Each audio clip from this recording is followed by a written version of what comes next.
Iran ও যুক্তরাষ্ট্রের মধ্যে চলমান সংঘাত ক্রমেই দীর্ঘায়িত হচ্ছে।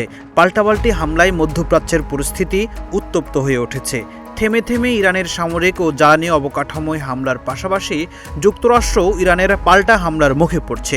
সংঘাত দীর্ঘায়িত হলে আঞ্চলিক অস্থিরতা আরও বাড়ার পাশাপাশি মার্কিন সামরিক সক্ষমতার উপরও চাপ তৈরি হওয়ার আশঙ্কা রয়েছে, যদিও বেশ কয়েকদিন হলো বন্ধ রয়েছে দুই দেশের হামলা।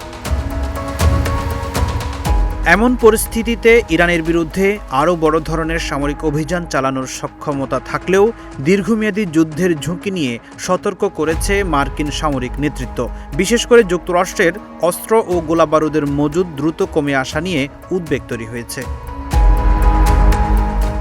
মার্কিন গণমাধ্যম সিএনএনের প্রতিবেদনে বলা হয়েছে, মার্কিন জয়েন্ট চিফ অব স্টাফের চেয়ারম্যান জেনারেল ড্যান কেইন মনে করছেন, যুদ্ধ আরও বাড়ানোর জন্য বর্তমানে যুক্তরাষ্ট্রের হাতে থাকা সামরিক বিকল্পগুলো উল্টো ফল দিতে পারে। এতে সংঘাত আরও জটিল হয়ে উঠতে পারে বলেও আশঙ্কা তার। এই পরিস্থিতিতে মার্কিন কর্মকর্তাদের ইরানের সঙ্গে চলমান যুদ্ধ থেকে বেরিয়ে আসার পথ খোঁজার পরামর্শ দিয়েছেন জেনারেল ড্যান কেইন। যুদ্ধের উত্তেজনা কমিয়ে কিভাবে সংঘাত থেকে বেরিয়ে আসা যায় সে বিষয়ে ট্রাম্প প্রশাসনের মধ্যে আলোচনা বাড়ছে। তবে একই সঙ্গে প্রেসিডেন্ট ডোনাল্ড ট্রাম্পকে কেইন আশ্বস্ত করেছেন, নির্দেশ দেওয়া হলে মার্কিন বাহিনী ইরানের সামরিক সক্ষমতা ধ্বংস করে দিতে পারে। কিন্তু এমন অভিযানের পরিণতি এবং দীর্ঘস্থায়ী যুদ্ধের ঝুঁকি নিয়েও সতর্ক করেছেন তিনি।